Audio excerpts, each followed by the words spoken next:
میرے بھائی اور دوستو، اللہ تعالیٰ نے انسان کو جسم اور روح ان دو چیزوں کے مرکب سے پیدا فرمایا ہے۔ جسم کے بننے کا نظام اور ہے اور روح کے بننے کا نظام اور ہے۔ جسم کسی اور جگہ بنتا ہے اور روح کہیں اور سے آتی ہے۔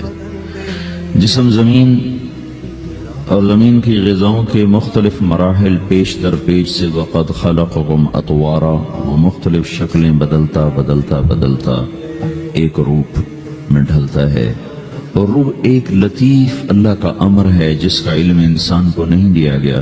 یسألونک عن الروح قل الروح من امر ربی وما اوتیتم من العلم الا قلیلا، کہ روح ایک اللہ کا امر ہے جس کے بارے میں تمہارے پاس کوئی علم نہیں ہے، لہذا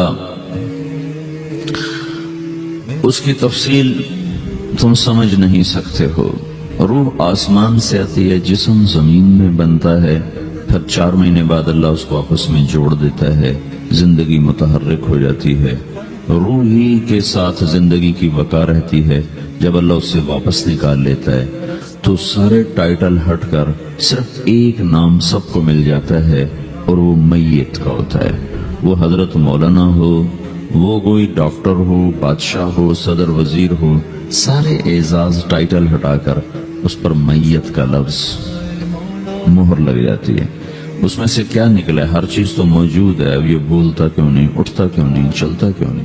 اس میں سے روح نکل گئی ہے۔ روح ہمارے جسم کی اصل ہے، اسے نکال دو تو جانوروں کو بھی پتا ہے کہ اب یہ بے جان چیز ہے۔ چیونٹیاں، کیڑے مکوڑے بھی اس کو کھانے لگ جائیں گے، جانور بھی کھانے لگ جائیں گے، زمین بھی اس کو گلانے لگ جائے گی، ہوائیں اس کو متغیر کرنے لگیں گی۔ روح انسان کے اندر ایک چلتا ہوا زندگی کا کارواں ہے۔ اسے جب اللہ واپس بلاتا ہے تو اللہ یتوفی الانفس حین موتها والتی لم تمت فی منامها۔ موت کیا چیز ہے؟ اس کے 200 جواب ہیں سائنس کی کتابوں میں، اور 200 جواب بذات خود بتا رہے ہیں کہ یہ ایک جواب بھی ٹھیک نہیں ہے، اور قرآن ایک جواب دیتا ہے اور وہی حرف آخر ہے، قل یتوفاکم ملک الموت اللہ یتوفی الانفس حین موتها۔ اللہ ہے جو تمہاری روحوں کو موت کے وقت کھینچ لیتا ہے، تمہارے جسم سے نکال لیتا ہے۔ تو میرے بھائیو، موت کے وقت انسان 2 کیفیت میں ہوتا ہے۔ کچھ لوگوں کی روح ایسی نکل رہی ہوتی ہے کہ ان کے رگ رگ میں وہ پھنس رہی ہوتی ہے۔ وَلَوْ تَرَى إِذْ يَتَوَفَّى الَّذِينَ كَفَرُوا الْمَلَائِكَةُ يَضْرِبُونَ وُجُوهَهُمْ وَأَدْبَارَهُمْ۔ کاش تم دیکھ سکتے وہ منظر جب اللہ کے فرشتے نافرمانوں کی روح کو نکال رہے ہوتے ہیں تو ان کے منہ پہ بھی مارتے ہیں، ان کی کمر پر بھی مارتے ہیں۔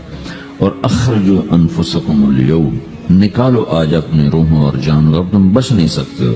وہ پیچھے ہٹنا چاہتے ہیں، رب ارجعون، مجھے واپس کر دے تھوڑی دیر کے لیے، لعلی اعمل صالحا، اب میں پورا ٹھیک مسلمان بن کے چلوں گا۔ تو اس کے جواب میں ہوتا ہے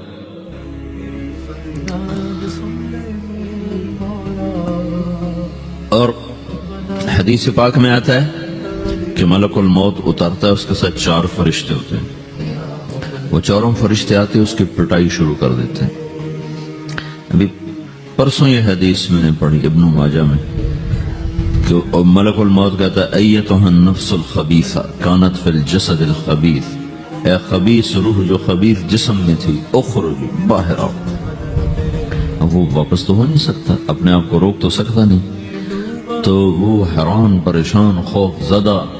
تو اس کے جواب میں اس کو ملک الموت کہتا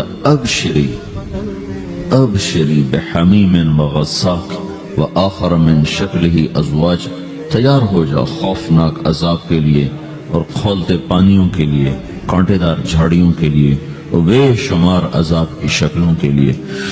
تو اس کی روح کو جب کھینچتے ہیں تو رگ رگ سے وہ کٹ کے نکلتی ہے، تو سارا وجود زیر و زبر ہوتا ہے۔ سکرات کا درد ساری دنیا کے دردوں پر حاوی ہے۔ جب اس کی روح نکلتی ہے اور اس کو لے کر آسمان پر چلتے ہیں تو دروازے پر پہنچتے ہیں تو اندر سے فرشتے پوچھتے ہیں کون ہے؟ کہتے ہیں فلاں فلاں کا بیٹا ہے۔ کا نفس خبیثہ فی الجسد الخبیث، یہ تو وہی بدماش ہے جو بدماش جسم میں تھا، یہ وہ بدبخت روح ہے جو بدبخت جسم میں تھی، اس کے لیے آسمان کے دروازے نہیں کھل سکتے، اسے واپس کر دیا جائے۔ تو آسمان کے در ولا تفتح لهم ابواب السماء ولا يدخلون الجنة حتى يلج الجمل في سم الخياط، کہ ان کے لیے آسمان کے دروازے نہیں کھلیں گے اور ان کے لیے جنت کے دروازے نہیں کھلیں گے، پھر یہ وہاں سے نیچے گرائے جاتے ہیں جو اللہ کا قید خانہ ہے سجین، وما ادراک ما سجین کتاب مرقوم، وہ تمہیں خبر نہیں کہ وہ کیا خوفناک قید خانہ ہے جو اللہ تعالیٰ نے بنایا ہے، اسے وہاں دھکیل دیا جاتا ہے، پھر قیامت تک اس کے لیے انتظار کی گھڑیاں ہیں اور عذاب کی شدت ہے۔ اور جب کوئی نیک آدمی اللہ تعالیٰ کے دربار میں جانے کا اس کا وقت آتا ہے تو اللہ تبارک و تعالیٰ فرماتے ہیں ان الذین قالوا ربنا اللہ ثم استقاموا تتنزل علیہم الملائکۃ الا تخافوا ولا تحزنوا وابشروا بالجنة التي كنتم توعدون نحن اولیاؤکم فی الحیاة الدنیا وفی الآخرہ ولکم فیہا ما تشتہی انفسکم ولکم فیہا ما تدعون نزل من غفور الرحیم۔ جب کوئی نیک مرد عورت کے جانے کا وقت آتا ہے تو اس کے لیے بھی فرشتے آتے ہیں اور آ کر اس کو خوشخبری دیتے ہیں اور آ کر اس کو تسلی دیتے ہیں کہ آپ غم نہ کریں، پیچھے والے بھی آپ کو مل جائیں گے، آپ خوف نہ کریں، آگے ساری منزلیں آپ کے لیے آسان ہیں، آپ کے لیے جنت بھی تیار ہے، رب بھی مہربان ہے۔ اور حدیث پاک میں آتا ہے کہ ملک الموت اور 4 فرشتے آتے ہیں، وہ 4 فرشتے اس کو سہلاتے ہیں، دباتے ہیں کہ موت کا درد اسے محسوس نہ ہو، اور ملک الموت فرماتے ہیں ایتھا النفس الحمیدہ کانت فی الجسد الحمید اخرجی، اے نیک روح جو نیک جسم میں تھی باہر آؤ، کیا کرو وَأَبْشِرِي بِرَوْحٍ وَرَيْحَانٍ وَرَبٍّ رَاضٍ عَنْكِ غَيْرِ غَضْبَانٍ، آپ کو بشارت ہو آپ کے لیے جنت تیار ہو چکی ہے اور وہاں کی ساری نعمتیں آپ کے لیے میسر ہو چکی ہیں اور اللہ آپ پہ راضی ہو چکا ہے اور اللہ آپ پہ خوش ہو چکا ہے۔ اس پر اس کی روح کو نکالا جاتا ہے، پھر سارے فرشتے اس کو استقبال کے ساتھ جب آسمان پر لے جاتے ہیں تو اندر سے پوچھتے ہیں کون ہے؟ کہ فلاں فلاں کا بیٹا، فلاں فلاں کی بیٹی۔ کہتے ہیں نفس حمیدہ فی جسد حمید، یہ تو نیک روح تھی جو نیک جسم میں تھی، مرحبا بہی، اس کو ہم سب استقبال کس کا کرتے ہیں، اور ایک دم آسمان کے دروازے کھلتے ہیں، پھر وہ پہلا دوسرا تیسرا چوتھا سارے آسمان پار کرتا ہوا اللہ پاک کے عرش کے نیچے کے جا کر، مرد ہے یا عورت، وہاں جا کر سجدے میں سر رکھتا ہے اور اللہ تعالیٰ فرماتے ہیں ہاں اس نے ہمیں خوش کیا، ہم اسے خوش کریں گے، اور اس کو عافیت کے ساتھ وہاں آسمان میں، پہلے آسمان سے لے کر اللہ کے عرش تک یہ سب ویٹنگ روم بنے ہوئے جہاں اللہ اپنے اپنے درجات کے مطابق جنت والوں کو ٹھہراتا ہے، اور وہ انتظار گاہ ہے اور وقت ختم ہو جاتا ہے، لہذا انتظار کی جو تکلیف ہے وہ بھی ختم ہو جاتی ہے، وقت ختم تو انتظار کا احساس ختم اور ٹائم پہ گزرنے کا احساس ختم۔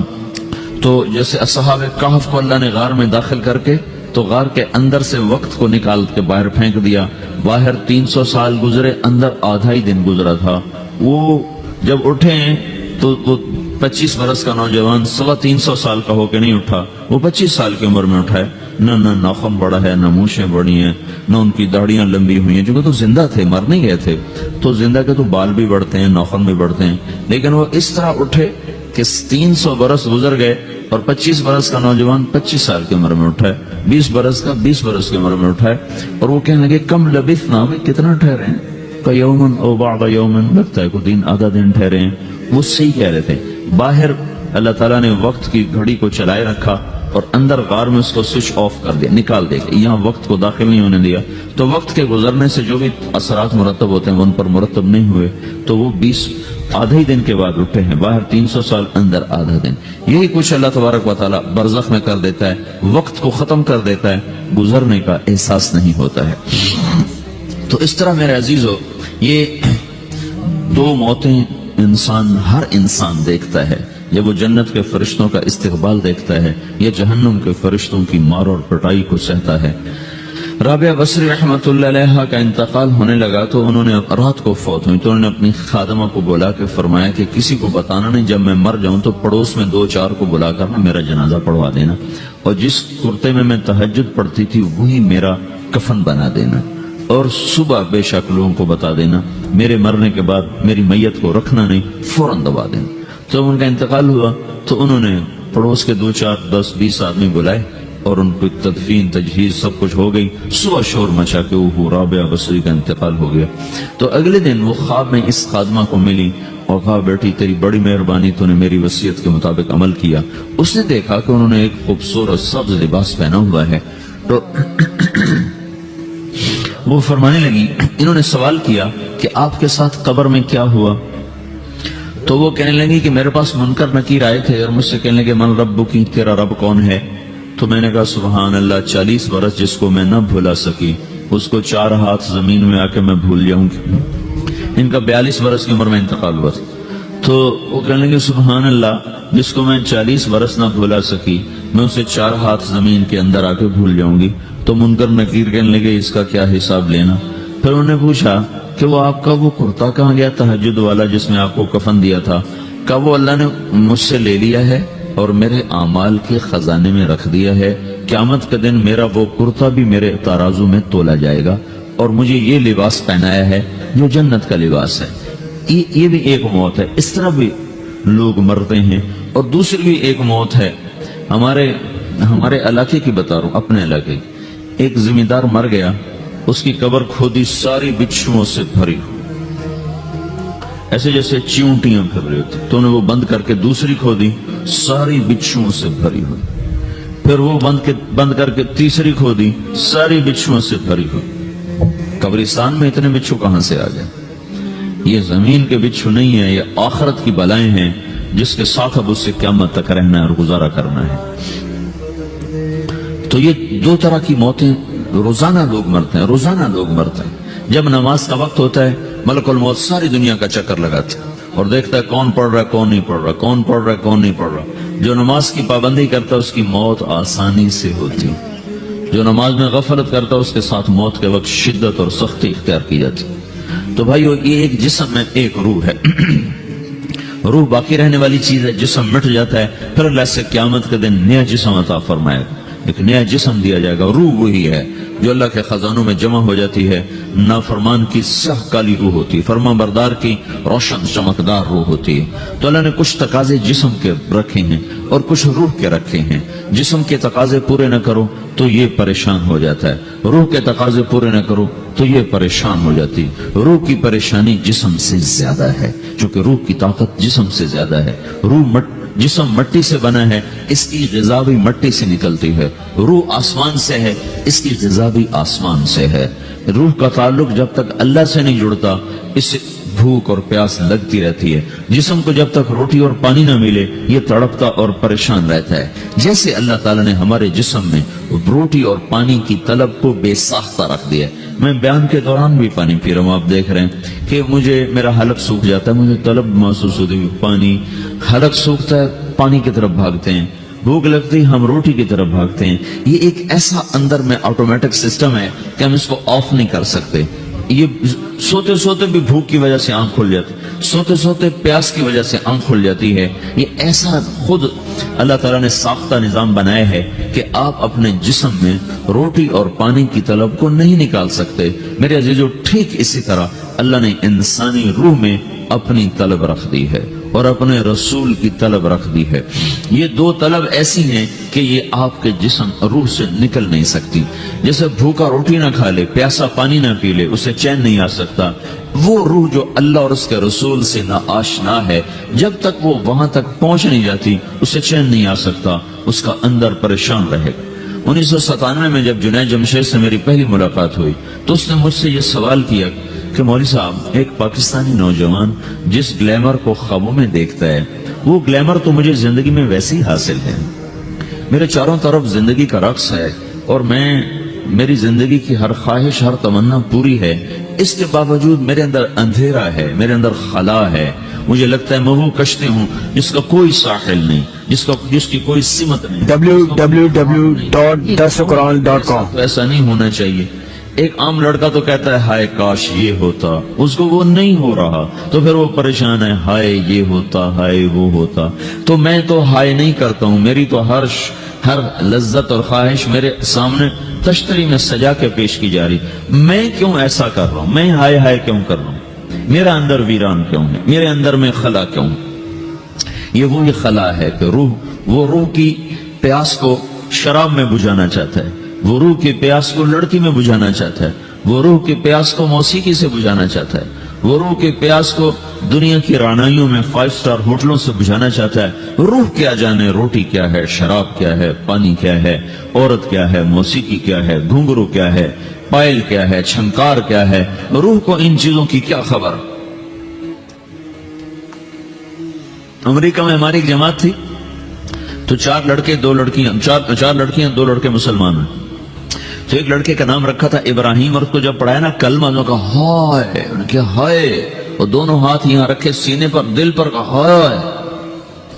تو ہمارے ساتھی ہیں ڈاکٹر اختر، وہ کہنے لگے کیا ہوا کیا ہوا؟ کہنے لگا جب سے ہوش سنبھالا یہ جگہ خالی تھی، یہ تیرے کلمہ پڑھانے پر بھر گئی ہے کہ میری خوشی سے ہائے نکل گئی۔ یہ جگہ خالی رہے گی، یہاں شراب نہیں پہنچ سکتی، یہاں نغمہ اور موسیقی نہیں پہنچ سکتے، یہاں تالے لگے ہوئے ہیں، یہاں تک کوئی آواز نہیں جا سکتی۔ دل کے تاروں پر ایک ہی نغمہ چڑھ سکتا ہے، اور وہ اللہ کی یاد کا ہے، اور اللہ کی محبت کا ہے، اور اللہ کے رسول کی محبت کا ہے۔ باقی کوئی مضراب ایسا نہیں جو ان تاروں کو چھیڑ سکے، باقی کوئی چیز آواز ایسی نہیں جو دل کی دنیا پر جا کر دستک دے سکے۔ یہاں بند دروازے ہیں، یہاں صرف اللہ پہنچے گا، اللہ کے رسول کا تعلق پہنچے گا، باقی کوئی چیز یہاں نہیں جا سکتی۔